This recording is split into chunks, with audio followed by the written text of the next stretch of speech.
Some days you can't win no matter what you do or say. These are the days you wish you had pulled a sheet over your head and stayed out of the house. Being the head of the house, according to your better half, means having a certain responsibility that you sometimes wish you didn't have. Mine began the moment I was awakened by the police department at 7 a.m. on a Saturday morning and told that my bar had been broken into. I quickly got dressed and sprinted out the door ready to jump in my Ford, only to discover I had a flat tire. It didn't help that I had only gotten about 4 hours of sleep. In a hurry, I grabbed my wife's company car because it was Saturday and headed out. Unfortunately for me, since the cash was locked in the safe, they took most of the alcohol supply at the bar. One of the officers said someone had gotten themselves a huge new stock of top-shelf bootleggers. They damaged the front entrance by driving their car through it. By my rough estimate, it should be at least 2 weeks before I can open the store. The police processed it as a burglary. After the insurance agent came and took pictures, I boarded up the place. Now I had to wait for the insurance agent to come so I could start renovating the main entrance. Luckily, the retail losses of my business would be covered by insurance until I could reopen. Around lunchtime, I was getting ready to climb into my wife's car to head home when I heard a voice yelling, "Melody, wait!" I turned in the direction the male voice was coming from, and the man running towards me froze in place. When I looked at him, he muttered, "Oh, sorry, I got the wrong car," and quickly walked away. Back home, I described the man in detail to my wife Melody, but she didn't seem to guess who he might be. My Melody asked me the reason I was in such a hurry early this morning that I had to take her car. I replied that the bar had been broken into and the police had called me to the scene.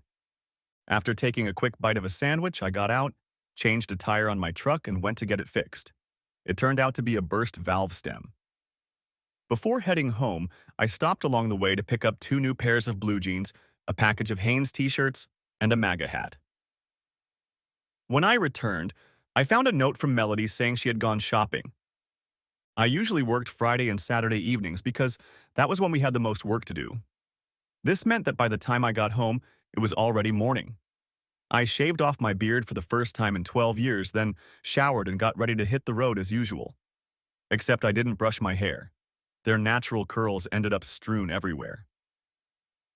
As a result, I had changed my appearance so much that I almost didn't recognize myself.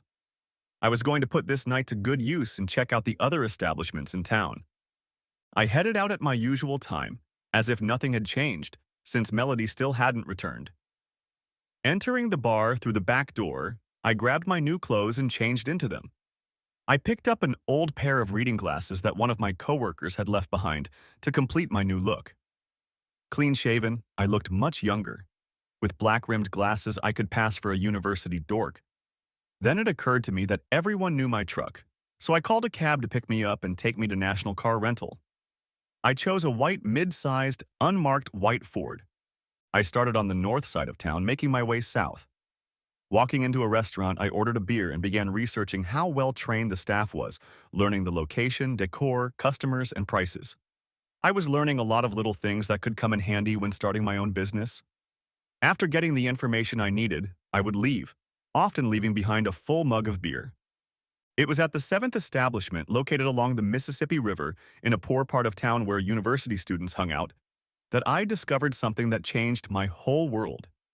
I had just walked through the front doors of the New City Jack when I saw her. My wife Melody was on the dance floor with a man who was not me. For a slow dance, they seemed to be dancing pretty damn tight. My first inclination was to do some serious physical damage to his face, because this was the same man who ran up to me during lunch calling her by name. This clearly indicated that my loving wife was lying to me. Melody was wearing a tight outfit like I had never seen before. It was so sheer that you could see the lines of the dark thong. Her blouse was half unbuttoned and everyone could see her full cleavage. Being a bartender, I knew that appearances could be deceiving. I started looking for a seat to watch her when a guy shouted to me over the loud music, "There's a seat here if you agree to buy a table." He was surprised that I took him up on his offer and asked the waitress to bring me a double gin and tonic. I learned that this was a group of regulars. I said I was just passing through and stopped for the night. I asked if they were always this busy. On weekends, yes, because there are a lot of students here. As the evening progressed, I casually inquired who the lady was, dressed in matching white, almost see-through pants and a slit blouse. I was asked why I was interested in this. I said that she seemed to flaunt her sexuality a lot, as if she was looking for someone new. She does that a lot, was the reply. Melody Corbett is her name and this is her boss, Payne Richards. I asked what's their history. Are they friends with benefits? The general consensus is that he's single and she's complicated, but they're regulars here and have been known to be together all the time. The red-headed girl sitting across from me said, they come here every Friday and Saturday night since her husband works out of town. The only thing I learned beyond that was that one of the other girls at the table said they always come in her car. Before the band started their last set, I thanked her for letting me join them. I treated one of them to another cocktail and then said goodnight. Slipping outside, I quickly found her car and was already letting the air out of all her tires when I was caught by a pretty red-headed girl sitting at a table. You didn't know, did you, Caleb? The redhead said. My name is Carrie Ann, by the way, and I work with them. Everyone at that table does too. How did you know who I was? I asked. I didn't. I could just see by the look on your face that you'd been holding yourself back all evening. Even though you tried not to, your eyes followed her too often. It wasn't until I saw you let the air out of her tires that everything fell into place. The questions you asked earlier made me wonder what the first thing I would do if I were her husband who had just found out about this, said Carrie. So here I am to find out if I'm right. You don't work on oil rigs, do you? Perhaps when you're done, we should talk. Fair enough.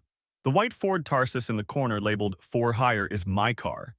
The bar on Baitia Street is closed because it was trashed this morning, I said. Melody thinks I still work there.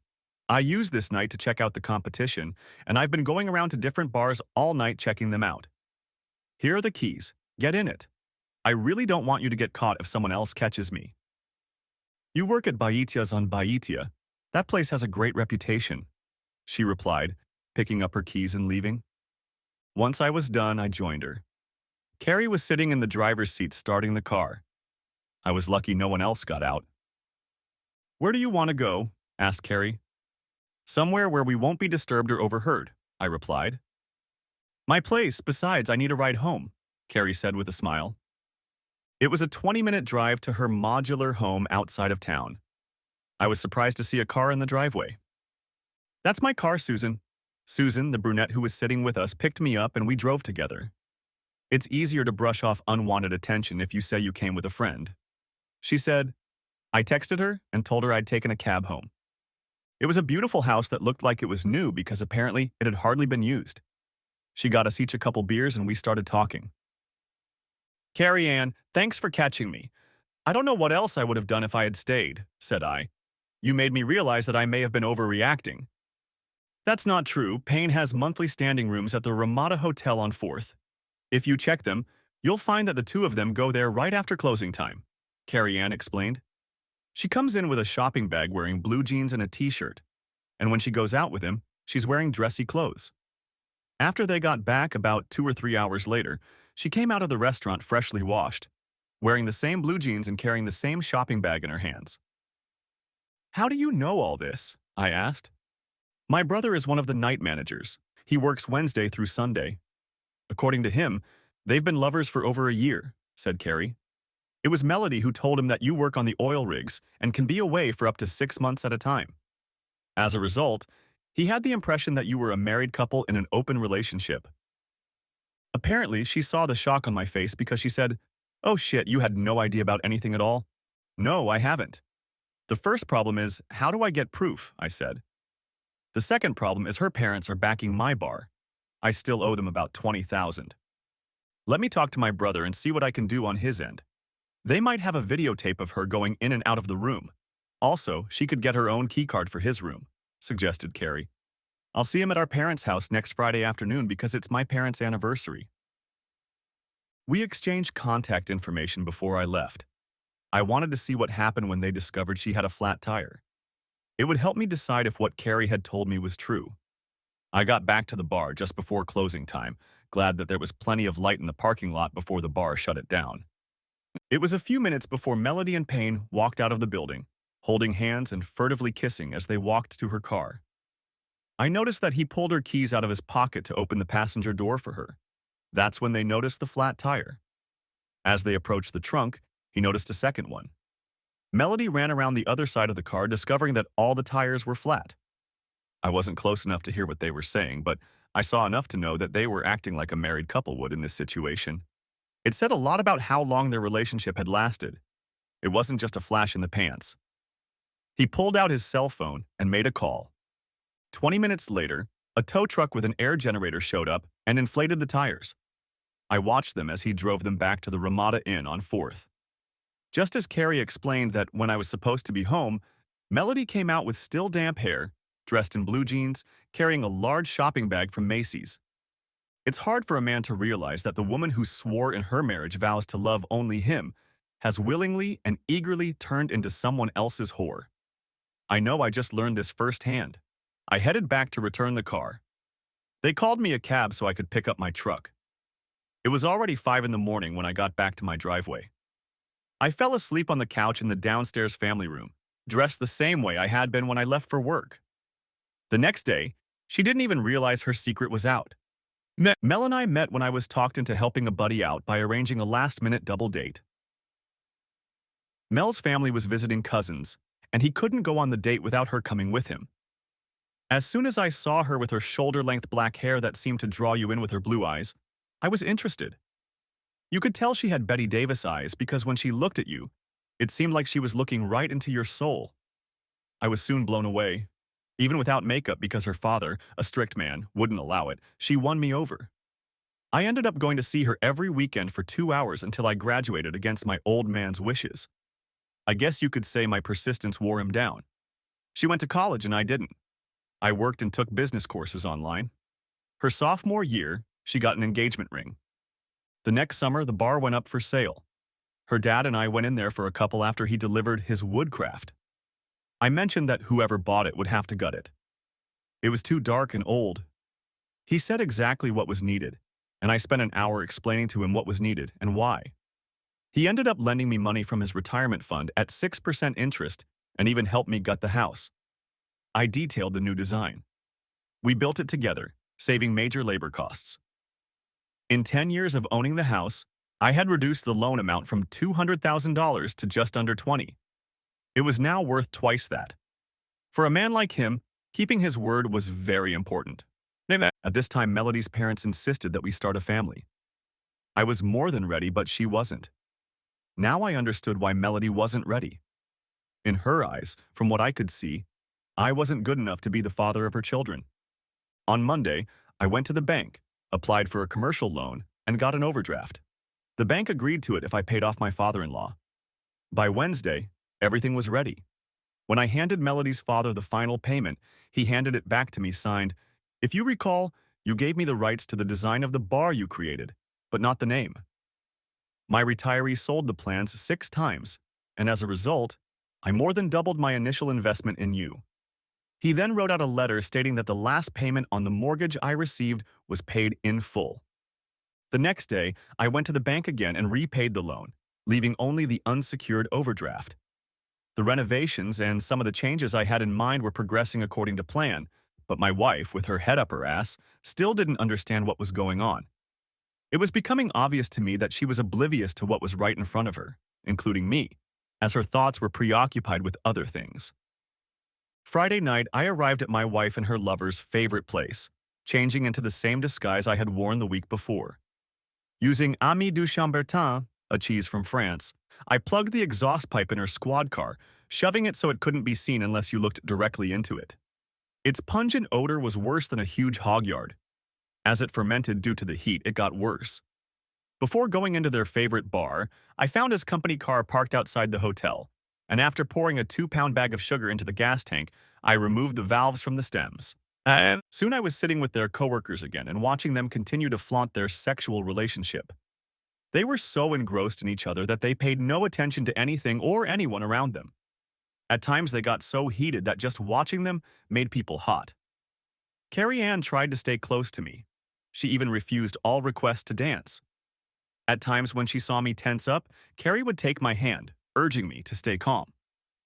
I slipped the bartender a $100 bill with my email address written on it to get his attention, and wearing my disguise, walked past the bar to the men's room. As I was returning to my seat, he asked me to explain. I told him that the most erotic video clip sent to this email account of Melody and Payne by the end of the month would earn him and the announced winner 500 cash each. The only rule is if they can't find out about it, otherwise the contest is canceled. He asked why I wanted to do this. I pulled out my wallet and said, "It's for your eyes only." He looked at my ID. Smiling broadly, he nodded his head. "This is going to be fun," he said. "I'm married, and I'd love to help you burn that cheating bitch." He invited me to come closer so I could whisper. "I know how to get some Spanish fly," he said. "I think next weekend, Saturday, we'll have a special unlicensed after-hours party." I replied, "That would be perfect, since the bar reopens next Thursday." And then I was at home pretending to be asleep when at 3 in the morning Melody slipped in quiet as a mouse at my door. I could hear her talking to someone on the phone for a long time. Finally, she crawled over to me. That Saturday morning, I got up earlier than she did. Since she didn't have a lock on her cell phone, I went through the phone records. She was talking to Payne when she found out I was home. She had also forgotten to erase her messages. One that interested me was addressed to her older sister. It read, "Sis, I need backup for last night. I'm going to tell Caleb I was with you last night." Using my cell phone, I took a picture. Sure enough, later that day, I got an explanation that she had gone to visit her sister and brother-in-law. The following Tuesday, Carrie Ann Lasher texted me, "Can we meet?" I replied that I was at the truck stop by the highway. "I'll be there in half an hour." She replied that she would see me there. Carrie Ann was waiting for me when I arrived. I don't think I've ever seen a nicer smile in my life. I was starting to grow a mustache and a goatee. She took a picture of me with her cell phone so she could have my image for contact information. Carrie remarked that she liked the way I looked on it. Unfortunately, Melody still hadn't noticed the change in my appearance. "Hi, Red," I said, sitting down. "You look really happy." "I'm Caleb," she replied. "You'll be happy too when you study the information my brother planted on me this morning. The only problem is that he expects you to cover his printing and copying costs. The owners were charging him 20 cents a sheet when they printed something for personal use. The waitress came over and I ordered a big breakfast for the day.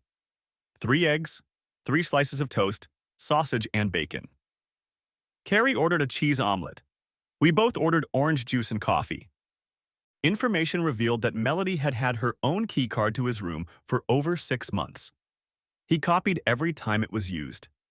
The image showed that she regularly used the card 4 times a week on Mondays, Wednesdays, Fridays, and Saturdays at 7 p.m. during that time period. I showed Carrie the resulting image of my wife's message to her sister. "So what are you going to do about it?" Carrie asked. Asked Carrie. Asked Carrie. "Are you going to get a divorce?" "There's a special party next Saturday for Melody and Payne. I hope they send me a bunch of videotapes because it's going to be wild. Once I have them, I'll take all the information I have and show it to her father to explain why she doesn't want my kids. At the same time, she will be served with a divorce petition in their hotel room. I've made sure that this will be videotaped as well." "When you put the packet together, email it to me, please," Carrie asked. "Why?" I asked. "Payne's corporate machine is out of service and is a complete write-off," Carrie said. "Carrie's car gives off such a foul odor that they may be forced to do the same to it. I'd like to suggest to our corporation that an angry husband may be to blame." "When do you want to send him?" I asked, trying to hide my glee. "How about at the same time you serve it?" Carrie giggled. "And can I use your name?" I was at a loss for words and burst into a rumble of laughter. "Damn, you can be a real asshole." Carrie laughed. "Damn, I just realized you did. Will you tell me how and when?" "I did it perfectly," I said with a wink. "I'm a gentleman, and I'll never tell." We ordered medication through our supplier. I called a friend after getting a picture of her birth control pills and ordered a year's supply of sugar pills that mimicked the ones she was taking. He, because he was a pharmacist, was able to duplicate everything, including the labeling. On Wednesday, I had them on hand. Before she got home from work, I had already switched them. Now there was only time to buy time. Bad luck helped me that night when an idiot ran a red light on the way to work and hit me so hard in the side that he drove into cars standing at the light. My truck was totaled. They had to cut me out with the jaws of life.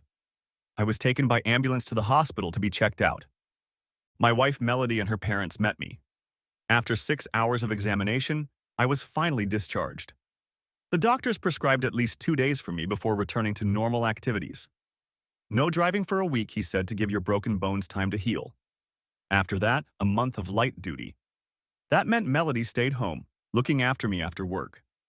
By Saturday, she was starting to worry. I smiled, knowing she hadn't taken her pills in 3 days. I said I was done resting. Out of the blue, I asked if she could drive me to the bar and pick me up when I called her after closing time. She readily agreed. While I was showering and getting dressed, I heard her talking on her cell phone, making arrangements for a night out. She dropped me off. I told my staff that I wasn't working, but just wanted to spend the night to see if the changes I had instituted were working. The cook I hired was great. Our sales before the concert doubled, and for a Saturday, that says a lot. The place was sold out. From the moment we opened, we started getting a lot of lunch customers because of the daily specials we were promoting. Its food complemented the theme of the bar. Every night, the restaurant closed at 8 o'clock. After that, you could always get pickled eggs or sausages. He was an older gentleman who wanted to get home early. His problem was that he had retired too early, and staying home with his wife was driving him crazy. When he first suggested it to me, I brushed it off until I checked out other bars. He ordered the food, set the prices, and told me that in addition to his salary, I would have to pay him 10% of the gross profit. We worked together to set things up. We set up what he called his cramped little kitchen the way he wanted it. Everything he cooked was made from scratch. Shepherd's pie and Irish stew were automatically popular, but he had his own twist that put it an order of magnitude above others I'd tried. This forced our large bar stock and my office to go downhill. We had to hire new kitchen staff that he hand-selected. So far, the reviews have been most positive. It was about 8:30 in the evening when I saw her walk in with her friend Susan. Carrie Ann Laser looked amazing. As soon as she saw me, a wide smile appeared on her face. At 9 o'clock at night, we had a three-piece band playing light folk songs and a few Irish standards. On a good night, the dance floor was half full. They sat at a table for 8. Carrie Ann was dressed in Irish colors. Her blouse and pleated skirt complemented each other perfectly. Seeing a natural red-headed woman in green was amazing. She exuded sexiness and class. One of my waitresses said she was an attention getter. I agreed with that as I had a couple of specialty drinks prepared for them. I held them up to them myself, saying, "Compliments of the house." "Caleb," Carrie Ann said, as if it was important. "You remembered what we like, thank you. Caleb, this is my dear friend Susan." I extended my hand in a friendly manner. Susan took it, then said she would be right back. I went behind the bar and got myself a large glass of ginger ale. I promised myself that I would never drink in my own bar. I had kept that promise for 10 years and I wasn't about to start now. With that glass, I walked back to the table and sat down across from Carrie Ann. Carrie stood up and sat down next to me. Susan didn't look surprised. "I'll take this seat early," Carrie Ann announced, "before the rest of the team arrives." Susan Caleb is Melody's ex-husband. "You're not kidding, are you?" replied Susan in surprise. "No, he's not kidding," I replied. "That first night you all met me, I was checking out what was on offer in town because this bar was closed for renovations. I was totally shocked when I was invited to sit at your table. Later, Carrie caught me doing something I shouldn't have done on the street. After I told her about my behavior, I ended up giving her a ride home. We've been friends ever since." "He had no idea what his wife was doing while he was at work," explained Carrie Ann. "That's why we're here today. I wanted to make sure he wasn't alone." "But why Baisha on Baisha?" asked Susan. "This place has a reputation for being a high-class establishment." I laughed. "I'll take that as a compliment. Although when I designed the bar, that wasn't my intention. I just wanted to have a nice enough place to bring my girlfriend to." "Susan," Carrie said, "Caleb not only built this bar, he owns it." Carrie and I noticed Susan's surprised look. It wasn't long before the establishment began to fill up. When the rest of the team arrived, the table was filled to capacity. Carrie Ann and Susan kept me on the dance floor most of the night. My staff was glad that I got to enjoy myself for once. It was noted that the dance floor had never been so full.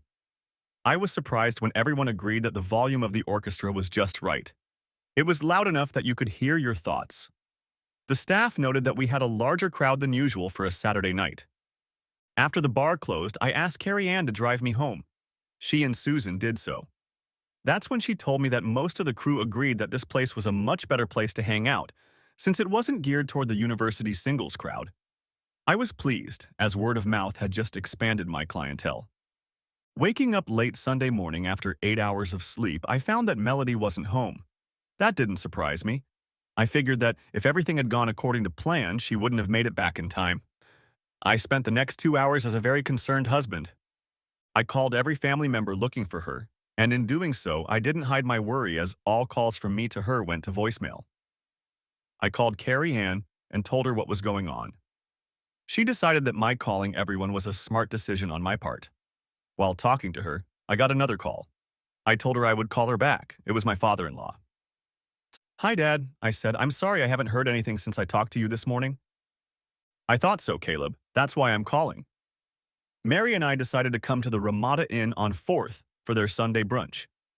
Now, we wish we hadn't because we found Melody's car parked there. "I don't know what to tell you, Dad. I haven't had my car replaced yet, and I still can't drive. There's no way I can make it. So go enjoy your lunch, and I'll talk to you later," I replied in a concerned tone. My father-in-law was a strict man who lived and died by his own standards and principles. In his opinion, there was too much gray in the world. Everything had to be black or white. He didn't want to watch Anderson Cooper because how could anyone take anything Tinkerbell said as truth? He couldn't understand that the basic truths he was raised on no longer existed in our society. He was surprised that a man my age didn't have tattoos on his body. I replied that I have a lot of respect for myself, so I refused to follow the masses. Most of those who put tattoos on their body regret it later. Just because people chose to live their lives as they see fit did not make them right in my eyes. Our society has become so self-centered that we have stopped caring about our neighbors. One evening, we got into a heated argument about law and order and their decline. I said that people still look to our government as an example of how we should behave, and look what they do.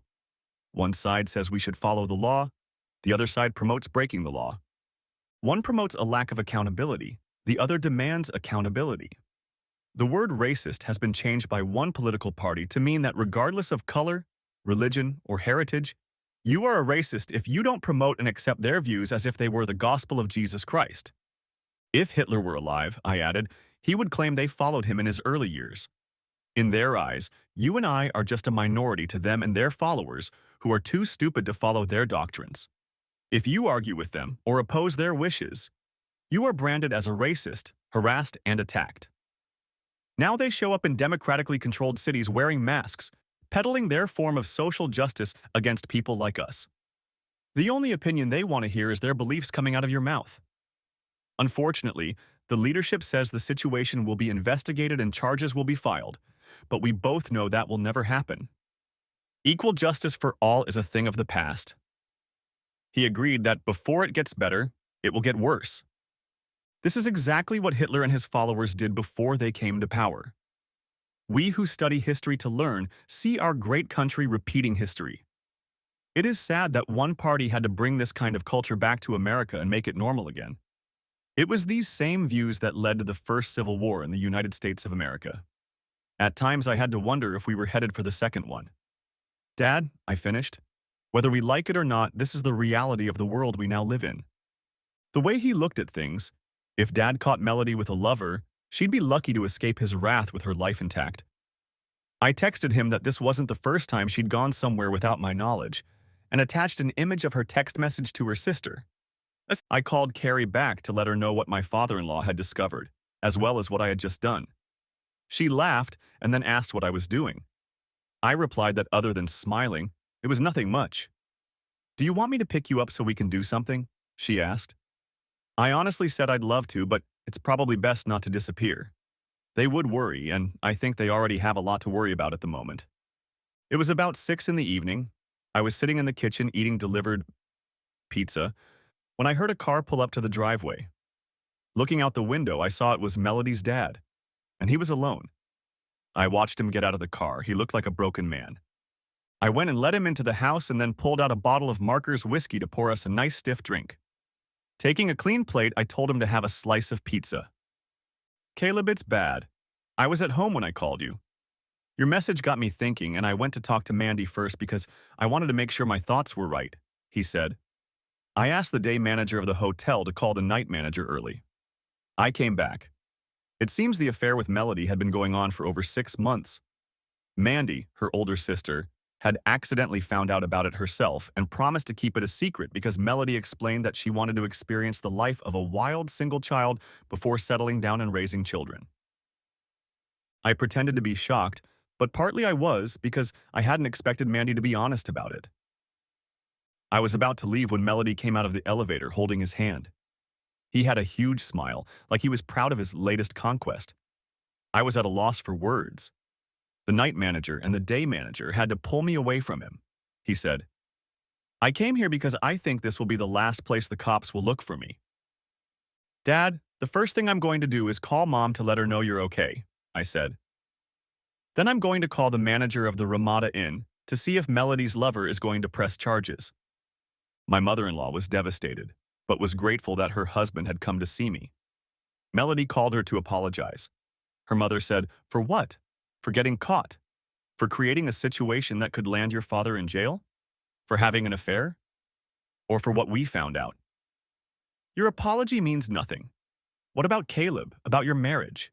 You're just hoping we can help you get out of the mess you made for yourself. Then she hung up. I told her if I heard anything else, I'd tell her, and she thanked me. I called Jason Lasher and introduced myself. I told him I still owed him $5. He laughed. Did my sister tell you that? I said yes more than once. She never forgets anything, he said. So if you want, pay me to do it in front of her. I asked why. It will save us both a lot of heartache. She, like our mother, clings to everything like a dog to a bone. She needs to see that before she lets go. I laughed and said I could put up with it as long as I knew. Then he told me I think she has a crush on you. If you are not interested, let her go. I replied that I am still married. Until I'm done with that, I'm not making any decisions about my life. I promise you, Jason, that I will be careful not to take her where I'm not ready to go myself. I then told him that my father-in-law was with me, and I needed to know if the police had been called. He informed me that they hadn't, and that Melody had convinced Payne not to press charges even though he wanted to at first. I said thank you, Jason. I told my dad the good news and then relayed it to my mom. You could see the relief reflected on his face. Caleb, what are you going to do about this mess? He asked anxiously. I pulled out my cell phone and prepared a message for Melody. I showed it to her father. It read, Dad just told me about everything. Congratulations, you should feel proud. You threw away parental guidance, ruined our marriage, and tore my soul apart in just one day. Don't be sad. Be happy. You got what you wanted. Don't come home. The Melody I knew doesn't live here anymore. Say, if you send this to your father, my marriage will end right now. If not, it will slowly die for another 6 months, I said in complete sincerity. Once trust is broken, there's no getting it back. Let's give this dead marriage a quick, honorable death, he said, hitting the send button. Mary always said that Melody married her father. This just proves she was right. After we were done with the pizza and drinks, we went to Lumberland's and bought a set of locks for the 3 doors and deadbolts. Once we had them installed, the rest of the family drove up to us. Mandy's mom, her husband Jack, and the adorable kittens. They ended up leaving around 10. I texted Carrie Ann, "Are you awake?" She responded very quickly. "You're fine." "I have to ask because Jason called and told me what happened," asked Carrie. "Payne has 2 black eyes and a broken nose. Your father-in-law really jumped him, but he only managed 3 punches before Jason helped him stop." I laughed, but replied, "He used to do amateur boxing when he was younger. I'd like to see that," said I. "He came here after everything happened. He didn't know where to go. I found out from your brother that no charges were being filed, and I informed the family. They all happened to be here to discuss the mess and had already left." "What about Melody?" asked Carrie. I explained that my father-in-law had asked the same question. I explained what Melody had written in the message. I asked him to read the message, to which he replied, "Let's give this noble the death penalty," and pressed send.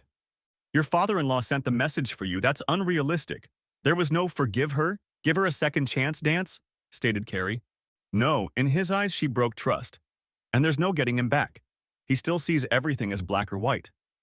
She made her bed and let her live in it. Damn the consequences. In this situation, I agree with him, I stated. He even helped me change the locks on the doors. Any news on what happened last night? Asked Carrie Ann. No, I haven't checked yet. I've been too busy. I laughed. I guess it doesn't matter anymore, although I'll keep my word. Give it until Monday night, Carrie replied. From what I've heard, that might surprise you. Why? I asked. There's a rumor that the bartender at New City Jack's used to do porn? Carrie giggled. If that's true, it wouldn't surprise me in the least that he didn't take advantage of the situation. Are you serious? I asked. Yes, seriously. Carrie replied, what I want to know is when do I have an official first date, Caleb? How about the day Melody is served? I said with a smile. I'll even have her served at the office. It's a deal if you send me red roses in advance on that day. I want to be able to rub her nose in it because she violates my notions of fidelity, Carrie said. It's going to be very interesting at work tomorrow. I hung up the phone and thought about what I knew about Carrie Ann. She was about 24, unmarried, and very good-looking. About 5 feet 8 inches tall. Although she wasn't overly slender, she wasn't fat either. My grandfather, looking at her hips, would have said she was a good breeding animal. To him, that meant she would do a great job of making a life. She worked in the same regional office of the dental company as Melody and her lover, but she wasn't part of the management team. As far as I was able to learn, she was very sensitive about who she allowed into her life. She obviously had a close relationship with her family and inner circle, which she invited me into. She loved to dance and drink, so she was sociable, just like me. Carrie had a great personality but was cautious. Because of this, I had more questions than answers. For example, she seemed more educated than the position she was working in. It gave the impression that something else was going on. I went to bed humming, "Hey Carrie Ann, what's the game?" Knowing what I would be facing on Monday, I arranged for an assistant to take over the bar until I got my personal life sorted out. Mandy came over with Jack's truck to help me pack her sister's personal belongings. She stopped by the packing supplies store so we could get it done properly. We started with the master bedroom. While I unfolded and taped up the boxes, she started going through the dresser drawers. "Caleb, I can't believe what my sisters are doing," Mandy replied. I never approved of it and never said anything because I thought she would wise up. When my dad told me about your message, I broke down and told him the truth. I've only known about it for a month. He took it as a personal failure. In his opinion, it's his fault because he didn't raise her right. I think my mom feels the same way. Mandy, my emotions aren't over yet. The night Melody texted you, I found out about it. It happened by accident. I went to the bars to see how the competition was going. That's the only reason I took the picture. I was starting to build a case to confront her, I explained. I didn't expect it to turn out this way, for which I am truly sorry. Hell, didn't you tell her that the bar had been broken into and that it was closed? She asked. Yes, I did, but in hindsight, I'd say she heard but didn't listen, I stated. I should have realized it was her way of telling me that our marriage was dead. Melody was always protected by our father, as was I, Mandy said. I had to become a parent myself to understand the sacrifices he made. I try to instill that quality in my children. Melody, even when she was little, never recognized right and wrong. It's always been and always will be that way with her. I can't say I wish I'd seen it sooner. I think about your mom and dad too much, said I. Not many people can say their father-in-law is one of their best friends. When Mandy got to her sister's intimate parts, she asked for sewing scissors, which I quickly found. Before packing away Melody's underwear, she cut out the crotch. The bras she cut between the cups. She must have been sending her sister a message. All the ruined items were thrown into a box. I was glad she did that because I couldn't. It took us about 4 hours to finish about half of it. I asked her if she would let me take her out to lunch before we got back to work. She agreed and took me to a new Chinese restaurant called Yumi's, which was just a smorgasbord of food that she really wanted to try. I'll be honest, I was very impressed with its quality and food selection for the price. We got there just as the lunch crowd was dispersing and caught Payne on his way out. With 2 black eyes, a broken nose, and swollen lips, he looked rough. My father-in-law had marked him well. My God, said Mandy in surprise. My father did that to him. It'll take 2 months for it to heal. I was told by an eyewitness that your father only hit him 3 times before they jumped up and stopped him, I said. From the looks of Payne, Dad still got some damn hard punches. Mandy looked at me in surprise. If they hadn't stopped him, would Payne be in the hospital? I don't know, I said, getting out of the car. As we approached the entrance to the restaurant, Payne came out from around the corner and said, Mandy, please unblock Melody. She really needs to talk to you.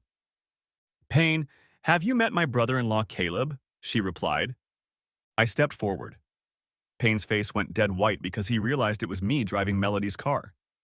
He raised his fist as if preparing for a fight. If that's the way you want it, Payne, fine. Mandy will confirm that he started the fight, said I. As soon as she said she would, I raised my foot and kicked him hard in the balls. As he fell over in pain, I punched him with redoubled force with my fists. I punched him as fast and hard as I could, several times as hard as I could. When he completely collapsed, I kicked him as hard as I could and hit him in the balls again. To finish it off, I hit him hard on his right arm. I didn't realize it, but it gave me the release I needed. I opened the door for Mandy and we headed inside. We were escorted to our seats. I ordered an unsweetened tea and she ordered a Coke. Before we go to get our food, I want to ask, did my dad teach you those moves? Asked Mandy. I replied, no, come to think of it, part of my job is to be a bouncer when needed. That's why I asked you to witness that he started it. I didn't want a fair fight, I wanted to end it quickly. No sooner had Mandy and I filled our plates than the phone rang. It was Melody. She finally wanted to talk, but I didn't, and just pressed the red phone on the screen to disconnect the call. Looks like her boyfriend already called her, I said. Too bad he's not going to give her anything anytime soon. Mandy lost her composure and started laughing uncontrollably. Everyone looked at her. I said out loud that I would never joke with her in public again. God, that was funny. I almost peed my pants, said Mandy. I'm glad you didn't. I replied, how would you have explained that to Jack? I would have been tempted to yell flash flood. Stop it, she said, starting to laugh again. After we ate, we went back to work and kept at it until we were done. I packed up all those feminine things a woman adds to a house to make it her own. At 5 o'clock, we were unloading Jack's huge cargo van at the storage center at the place we rented for her. I had to pay the security deposit and the first month's rent, but the owner agreed to keep the keys until she came to get them. I texted her to let her know what her sister and I had done. The insurance company called to let me know about the offer from the guy who hit me. I knew it was low, so I told him I didn't want the money, but they had to replace the truck with a car with the same mileage or less that had passed a commercial inspection. I did this because the insurance company would automatically find the cheapest option. That way, it would cost them thousands to return the truck better than new. When we got back to my place, Carrie and Susan were already waiting for us. I introduced them to Mandy as her sister Melody's co-workers. I invited them all into the house. Mandy called Jack to let him know what was going on so he wouldn't worry. Now we were all sitting around drinking beer. We just came by to see how you were doing, said Carrie, and to see if you wanted to join us for dinner. It hasn't been a good day at work for some, Susan said. Payne was actually in serious condition in the morning and went into the hospital in the afternoon. He never came back from lunch. Melody was looking for an apartment during lunch. I wish I had pity for either of them, Mandy said. We spent the day moving Melody's stuff into storage. Caleb let me pack her underwear, which I handled efficiently so that all her future lovers would have easy access. I informed the corporation by email why there was a problem with Payne and Melody's corporate machines, stated Carrie Ann. I attached a nice picture of Payne's face, saying that's what happened when Melody's father caught them. I added that office romances are not allowed, let alone long-term affairs. Do you hate my sister that much? Asked Mandy. No, I hate her behavior. I realize you might think that because of what I did. Carrie said, I grew up in a family where we were responsible for our actions. If we did something good, we were praised. If we did something bad, we paid for it. I just think they got away with it for too long. I got a call from the bar and excused myself to take the call. Later that evening, Carrie told me what I had missed. Carrie Ann, how long have you been in love with Caleb? Asked Mandy seriously. The first night I met him, when he discovered his wife's romantic interest, I watched him hold back his anger until he stopped. Carrie said, instead of confronting her in public, he went outside and let the air out of her tires. I caught him. I could see his pain even though he was trying to hide it. He told me to wait in his rental car because he didn't want me to get caught with him. He was ready to go down for his behavior, but he didn't want to take me with him. In that moment, I realized he was different. That night, we talked. He didn't swear. He didn't humiliate her. He was just trying to figure out how to get proof so he could break the news to his father-in-law in a gentle way about why Melody didn't want to have children with him. Caleb has always been special, Mandy explained. In relationships with other people, he seems to be able to step into their shoes. In family problems, he has always acted as a peacemaker. He's hurting, but he won't admit it to anyone. You have my blessing, but if you hurt him, I will come after you. When your father caught Melody in pain and lost it, I was surprised when I found out he came here to be with Caleb. Carrie explained. Did you know that your father was the one who sent the text that ended their marriage forever? No, I didn't. Thank you for telling me, replied Mandy. That explains why my parents didn't discuss our attempt to save their relationship. I stepped out and said, Mandy, call Jack and the kids and tell them to meet us at the bar. I just had the cook make shepherd's pie for all of us for dinner, including Susan and Carrie, so give me a minute to change. After tidying up, I returned and found Mandy gone and Susan waiting in the car. Carrie had cleaned up the beer bottles, throwing them in the trash can, and busied herself with wiping down the table. Thanks for doing this, I said. You're welcome. I like your sister-in-law. I think we'll end up being good friends, Carrie said. She thinks very highly of you, doesn't she? So do I about her, I replied. At that moment, Carrie pulled herself closer to me, wrapping her arms around me, raised her head toward me. I returned the favor, lowering my head down to share with her the first taste of what was to come. We walked out of the house holding hands and headed to the car. We both saw the smile on Susan's face. I'm sure she saw ours as well. Carrie climbed into the front passenger seat and I moved to the back. It took you two quite a while, Susan said, to recognize your attraction. You were both moving slower than molasses. We're taking small steps until we get this mess sorted out, Carrie said. You know very well that when and if I get married, I want to be a stay-at-home mom when I have kids, with a husband who thinks like I do. We all arrived at Bithia's house at the same time. Sure enough, Mandy and Jack's two kids came running up, grabbing my legs. The little angels had spent the entire day with their maternal grandmother. I walked into the bar holding a little girl in each hand. Jack swung the doors open in front of me. I heard Mandy tell Carrie that I would make a great father. My daughters just adore him to death, she said. When they're feeling really bad, he's the one who can make them calm down and go to sleep. You can't imagine how many times I've asked him to come over and do magic. I made a mental note to get a couple of bar stools. Mandy backed the service truck into the store her husband owned. The shepherd's pie got great reviews from everyone. Even the older Mandy liked it because she put it all over her face, which meant it was on me too because she sat on my knee. Carrie seemed to be focused on me and my niece. We were all served a dessert made new by the chef. I laughed as Carrie finished her first glass. She reached over to take a sip from mine. When she tasted it, she was surprised that it was only ginger ale. You're being naughty, she whispered. I laughed, then whispered in her ear. I made a promise to myself that I would never drink alcoholic drinks in this bar before I opened it. And so far I've kept it. I don't know what I said, but tears came to her eyes and she looked very proud. My assistant informed me that as of 6 p.m., when the shift changed, bar sales were up 16% and food sales had passed 1,000 for the first time. When the ticket arrived, I pulled out my debit card to pay for it, handing the little girl to Lynn Carey. Susan asked why I was doing this. Even though I own this business, it's still a business, I said. I want my employees to be honest, so I have to be honest too. By paying my bill like every other customer does, I let them know I won't tolerate it if they leave and don't pay theirs. A lot of people don't think that way, Carrie expressed her opinion. But if you think about it, it makes sense. When the server brought the papers, I added 20% as a tip and put the card back in my wallet. After saying goodbye, Susan and Carrie gave me a ride back to the house.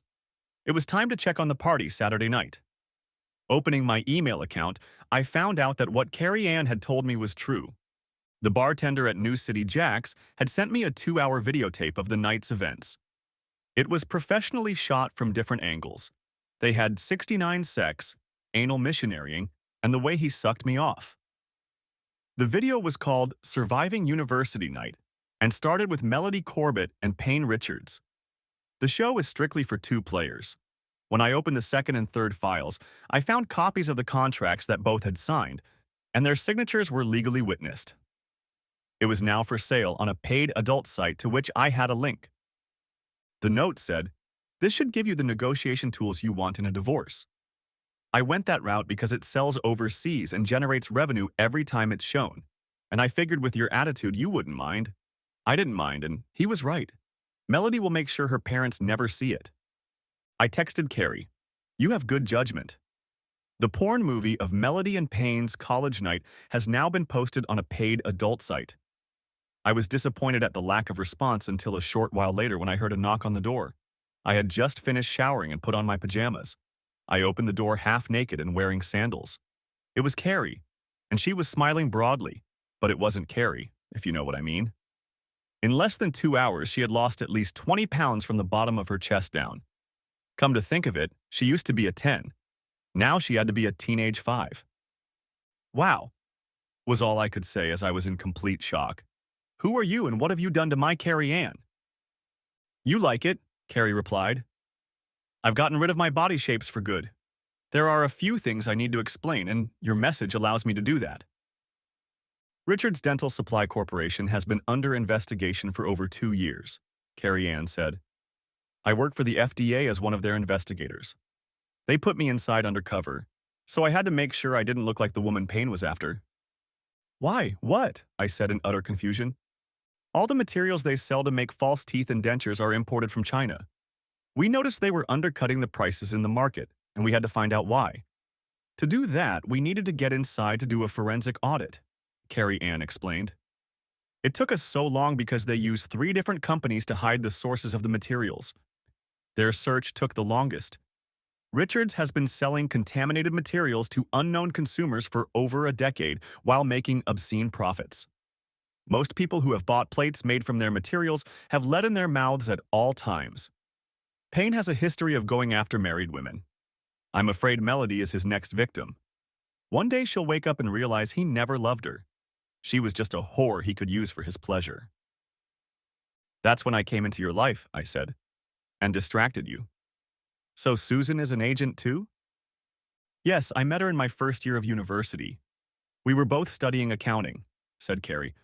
Before we go any further, I need you to get the video and any other information to my agent friend at the FBI. The bartender at New City Jack's was doing the same thing Melody and Payne did with the others. He is hoping your information will help him make the connection that will bring down this whole gang. We sent it together. I poured her a glass of white wine and took a cold lager for myself. We were just talking when her cell phone rang. She said it was my mom. I asked if she wanted privacy and she said no. Putting it on speakerphone, I was surprised by her response. Hi, Mom. I see you finally got my message, Carrie said, smiling. Were you seriously texting that you were leaving the FDA? Her mother asked. Yes, Susan and I are finishing up our work here at the end of the week, but we will be working until we are fully settled, Carrie explained. We'll have to come back to testify, but we'll stay in town and start our own firm. Susan is moving in with me to cut costs until we get established. For 6 years, we've been pushing for you to settle down and stay in one place. Why now? Asked Karis's mother. Why did you decide to settle down near home? All right, Mother, laughed Carrie. You won't stop until I tell you. I met a man who interested me enough to make me wonder if he could be the one. Is this the Caleb you're talking about? Asked Karis's mom. Mom, that's enough. Goodbye, said Carrie before hanging up. Don't feel bad. As soon as the last child leaves home, all mothers start wanting grandchildren to fill the void that has appeared in their lives, said I. I have an appointment with a divorce attorney tomorrow. Susan and I are retiring from the Richards tomorrow. On Wednesday, the Food and Drug Administration will arrive with warrants and seizure orders. They want us both out before they find out. That way they can claim they got the information legally, even though they already know where to look. Carrie finally left around 1 o'clock in the morning. On Tuesday, I got the insurance company to pay for the rental car, and after picking it up, I went to the lawyers to start the process of filing for divorce. I was the first one at her office that day. She asked what proof I had, and I told her the whole story. She asked me to call my father-in-law, who agreed to come and testify. I let her listen to the entire conversation. On top of the printouts from the Ramada Inn, that would be an added plus. If she agrees to what I am offering as compensation, ask for her and her attorney to meet with us so we can show her what is on this stick. It shows what was created last Saturday night with their consent, I said. I even handed over the email that this was done. What makes you so sure she won't fight you when she sees it? My feminist lawyer asked. Take the stick home and watch a 2-hour movie alone. I keep the business, she gets the house. No support or anything, said I. And if she says no? She asked. Then all family members on both sides will each get a copy of what I just handed you from an unknown email address, I said, getting up to leave. Caleb, she said, can you always be this dirty, stiff, and cold? Only when a person's behavior leaves me no choice, I replied. Come to think of it, she was the one who made me realize that the last 12 years of my life have been mostly wasted. Yeah, and this remark struck my attorney as if she had just been stabbed with a sharp knife. Carrie and Susan had indeed come to their employer's office to resign. Melody, as office manager, was shocked. They were leaving at the end of the day. Taking their places would not be easy. Payne was in place, but he was in a lot of pain. No one would say what happened, but his right hand was in a cast from wrist to first knuckles. Payne spent most of the day in his office dealing with phone calls from corporate headquarters. He knew that the only reason he was still working was because he was family. He was given a small reprieve when he agreed to pay the cost of 2 company cars out of his own personal pocket. It was made clear to him that he had to either marry the girl or fire her. He agreed to do the latter when her divorce was finalized. After parting ways with the lawyers, I went to a real estate broker I knew. I wanted to see what office buildings were for sale in the area. One he thought could be a gold mine if the new owner could find a respectable anchor. It was just 5 blocks to downtown from the Baiitia store on Baiitia. It was now owned by the bank I was dealing with. He said he thought the bank was getting tired of wearing it. With a little facelift, interior painting, and landscaping, the 3-story building could be cleaned up quickly and attract attention. After looking him over, I agreed. We went back to his office and wrote up a proposal with a low price contingent on getting financing and inspection approval. I asked him if I could show the potential client a space that I thought would be perfect for him. He gave me the keys and told me to pick them up tomorrow. Around 2 in the afternoon, I texted Carrie. Susan and you can stop by the bar. I need to show you both something. She quickly replied, sure. I called my father-in-law and asked if he had an hour or 2 free. He asked why.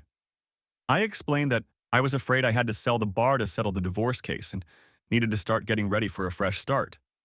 I had an office building I was considering, and I wanted his opinion. He agreed, and I picked him up. We walked through the building, checking out the electrical. He pointed out a few things that the building inspector wouldn't notice but could be used as bargaining chips. He asked what they were asking for. I told him, and then revealed what I had offered. Smart move. He said, you can always go up, but you can't go down. Personally, I think you should go for it. You need a couple new anchors. Do you have someone in mind? I replied, just 2 ladies who are starting their own accounting firm, who are now working with Melody and me since I may be forced to sell Baitia. He smiled and said, if you buy it, I'll help you remodel the space so the 2 of you can work in it.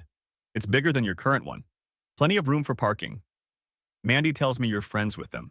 She thinks they're good people. Thanks, Dad, I said. Do you really think Melody will claim your business in the divorce? My father-in-law asked. The Melody I used to know probably won't, but the one I'm divorcing probably will, I replied. She'll blame me for everything that happens in her life to justify her actions. Dad looked at me in shock. But that's not true. You and I know there are other things that happen. I replied, name one situation other than a legal contract where the truth would matter in making a decision. I can't, and neither can you. In divorce courts, it all depends on what you can get the judge to believe. If Melody and I had children, I'd be a dead man in the eyes of any judge. But that's wrong, he said. Dad, we agree with you. But we're in the minority. We still believe in right and wrong. These days, the majority outside the family only care about themselves. The times when society was beneficial as a whole are forever gone, I replied. The proof of that is to look at how many people are homeless in the promised land of California. For most people, the real thing is what the media puts in front of them on that particular day, and it lasts about as long as that. I was back at the bar in my office when my realtor friend called to let me know that they had accepted the offer but would not finance it, even though I was a good client. I started looking for financing through lendingtree.com. I sent them my tax returns for the last 5 years to show them I was serious. Susan, Carrie, and I walked through the empty first floor of the building I wanted to buy. It had last been used as a call center. I told them about the plans for the new bar and restaurant I had in mind, and then asked how much office space they would need. Caleb, we can't afford what it will cost to finish the space, so we're looking for something move-in ready, Susan said. I've already decided that I'll cover the costs on my end and build as the bar is set up. I'll know if I have financing in place by Friday. I'll get the building for much cheaper than its appraised value. I said, Melody's dad will help with the construction, so that will cut down on a lot of costs. Why are you doing this? Carrie asked. Because the divorce court may force me to sell Beitia on Beitaya as part of the divorce settlement, so I'm planning accordingly, I answered honestly. So in the next couple of days, put your needs for the next 2 years on paper. I'll work on that next. What if you don't have to sell the bar? Asked Susan. My assistant will be promoted and I'll have 2 operations, I said. Wednesday was a bad day for Payne, Melody, and his parents. The Food and Drug Administration came in, visiting all their regional offices and headquarters en masse. Melody was served with a copy of my divorce petition on grounds of adultery. On Friday, Melody and Payne flew out to Richards' headquarters. The deal was finalized on Friday. I was able to knock out an extra $250,000 for the remodel. We started gutting the insides. On the first floor, we tore down and stripped everything down to concrete walls and bare bones. Thanks to the concrete floors and steel framing, it didn't take long. During this time, our draftsman drew up detailed interior plans for the entire building. He redesigned the main entrance to include an elevator shaft for 3 floors. Contractors came in to run new plumbing for my section and Carrie and Susan's office, making 2 main entrances, one from the street and one from the main lobby. I had to cut and remove concrete so that a new elevator shaft could be installed and poured. At the same time, I built an interior concrete wall to provide permanent separation. Carrie and Susan would fly to Washington every Sunday night and return Friday night. They would stay until I completed the construction. I would pick them up and take them to the airport. Both helped out when they could. My soon-to-be ex's lawyer and my lawyer got nowhere. Every week, her demands changed, and finally I said enough was enough and set up a meeting between the 4 of us. I was ready and angry enough to go for blood. When the shaft was ready and the elevator was put into the building, I had it sandblasted. This removed the paint and returned the building to its original color and freshened up the red brick to look like new. The crew remodeled the flat roof, bringing it up to modern standards. Finally, the interiors could be tackled. Her office would have men's and women's restrooms, a staff lunchroom, a beautiful reception area, and 6 offices. On my side would be public restrooms, a storage room behind the kitchen and bar, a suitable elevated area for the band with a nice dance floor. Contractors came in to do the interior. They did her part of it in less than 2 weeks. 2 other office buildings were purchased in the neighborhood. The 2 buildings were sold and turned into the newest Bank of America branch. The local paper said that redevelopment was coming to a neighborhood that was more than ready for it. My meeting with the ex and her attorney was scheduled for Friday. The kitchen equipment had already been delivered and set up on the white tile floor. The oak bar counter was built and dark pine laminate flooring was laid. All the electrics were in place and working on both sides. The tables and chairs and booths for the restaurant have been ordered and will be delivered on Monday. We did it all in less than 2 full months. My real estate agent found me a long-term tenant. The legal team took over the entire 2nd and 3rd floors. It worked out that they covered all the mortgage, taxes, and all the associated costs. I showed up for the meeting with the lawyer and found Melody starting to show herself. She wanted me to step up and take on the responsibility of being a father. I listened to her claims and laughed when she claimed she was still on the pill when it happened. I told her we would do a DNA test to prove or disprove your claim. I then asked my attorney to show her what was on the stick I gave her. Melody's face turned white. Last time I looked, it had over 2 million hits, each one costing $5.99 a pop. I said, according to your contract, you are entitled to 5%. Since we were legally married at that point, all of the proceeds you receive for this one-night adventure will belong to me equally, because it must also be listed as a marital asset. Now I will give you the weekend to offer me a serious agreement that we can both live with. I said, otherwise everything I have on this disc will become public on Tuesday. There was a sepulchral silence in the room. Melody, we both know who the father of your child is, and his name is Payne, I said, getting up to walk out the door. You made your choice, accept the consequences, and live with it. 10 minutes passed before my divorce attorney called. Caleb, she's offering you $350,000. You get to keep your business and your house. You must agree to never divulge or discuss what you know and give up all your movie rights. Draw up a settlement agreement, but stipulate that you must keep the funds for me before I sign it, I replied. How soon will the divorce be finalized? I'll set a court date right now, but it will be legal 30 days after the judge signs it. I was dressed in my latest clothes and waiting for Carrie and Susan as they disembarked from the small regional jet. My hands were busy because I was holding 2 sets of roses, red ones for Carrie, yellow ones for Susan. As Carrie walked through the gate, she saw me and broke out into a huge smile. As soon as they approached me, I handed them the roses. Both of them kissed my check. We got their luggage and I pulled them towards the new sedan I had finally bought, having gotten a cash settlement I could live with. Before we take you home, I want to stop by and show you your finished offices. I think you should know that the rest of the building is rented by a group of lawyers, I said. Carrie and I have reached a financial agreement on my marriage assets that will be approved by the court next week. How much did you lose? Asked Carrie. Is it as bad as we feared? Oh yes, very bad, I laughed. We had a meeting with our lawyers and I got her video and a printout of how much she made. I said that since one side was forcing us to agree to count all assets as marital property, her earnings from the one-night stand video should be included too. Since it was filmed while we were married, 50% of the income owed to her should belong to me as well. Carrie cried with relief. Now we can officially date. As a result of this and the threat I made by the end of the day, I get to keep my business, my house, and get $350,000 on top of that, I explained. She has a week to move whatever furniture she wants out of the house. So, what do you plan to do with the house? Asked Carrie. I'm going to sell it because I don't think the lady I fell in love with will want past memories to get in the way of her. Tears of joy ran down Carrie's cheek. Caleb, you're still as slow as molasses in January.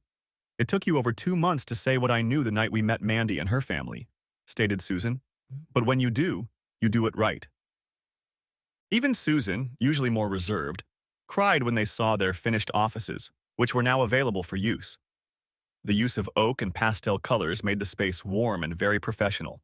So yeah, all that's left is to give your business a name and register it, and buy the office equipment and furniture, I said with a smile. You ladies picked the colors well. Caleb Corbett, Carrie said, jumping into my arms. I love you. Damn it, you made me wait so long before you told me you felt the same way.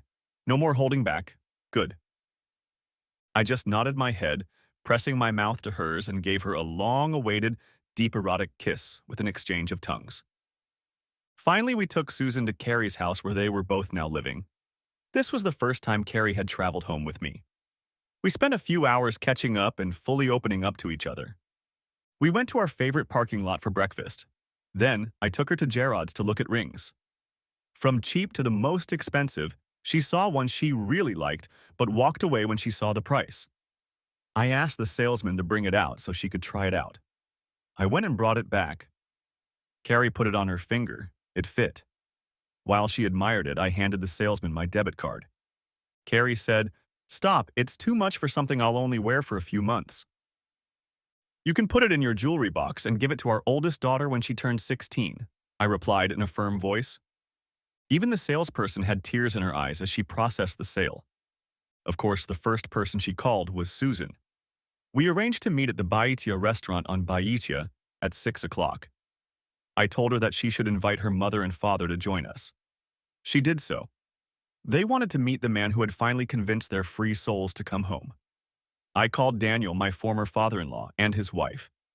Yes, I always called them mom and dad, to invite them over. Both said they would love to come. I informed them that Melody and I had come to an agreement and that the divorce would be decided next week.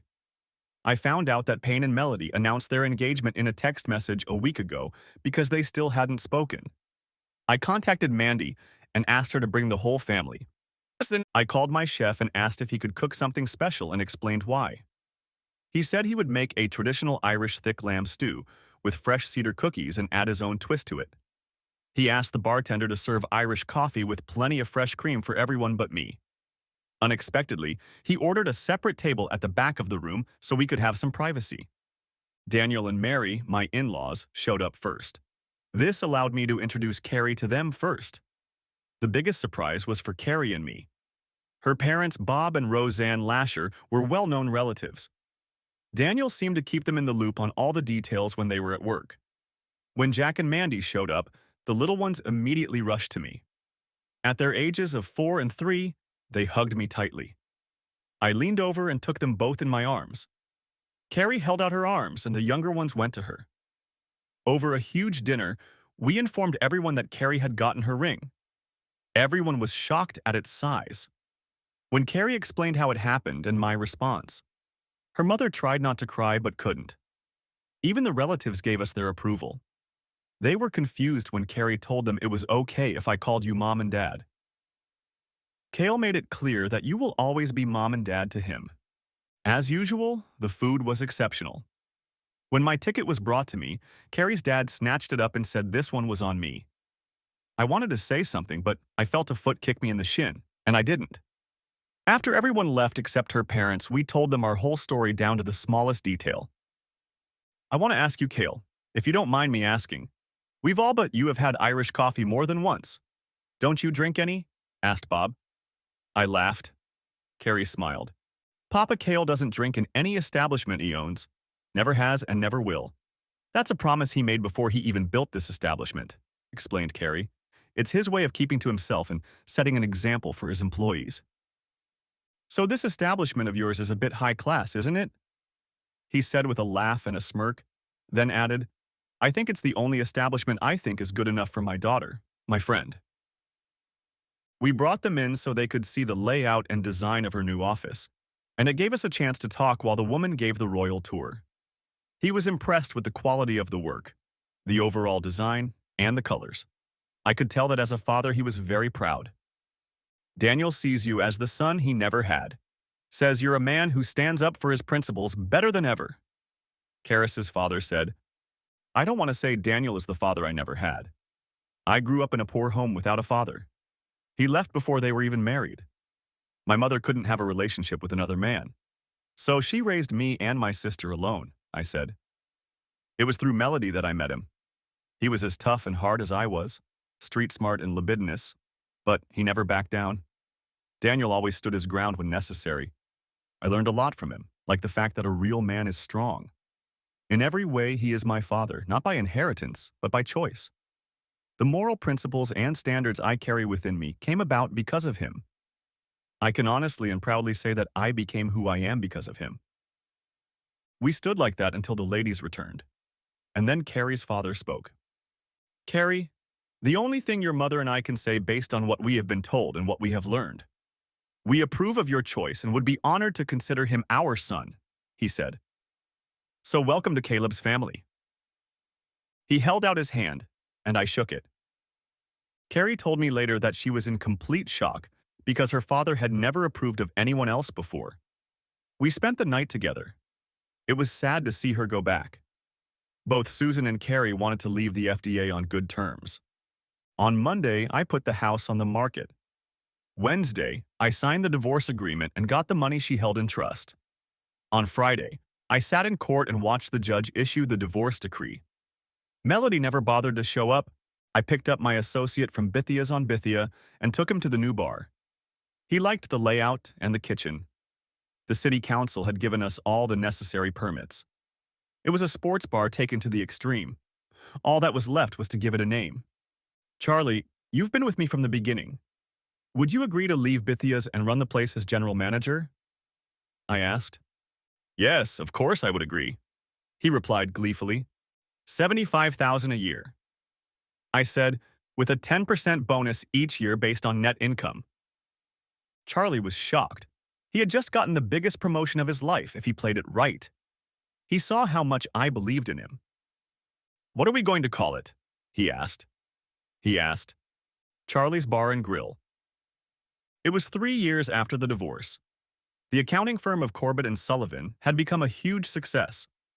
Charlie's Bar and Grill has become a local treasure. Melody and Payne head to divorce court, where she catches him in the company of his best friend. Her family still wants nothing to do with them. I just experienced the worst day of my life. I didn't realize my wife Carrie had so many names for me. Every time she went into severe labor, I would get a new name. The twins were born within 20 minutes of each other. First a girl was born, then a boy. Both had Carrie's fiery red hair. Both relatives were in Carrie's room when we announced their names. Daniel, Robert, and Rosemary Ann. The end. Thanks for watching. I hope you enjoyed it. So subscribe to my channel and watch the next video.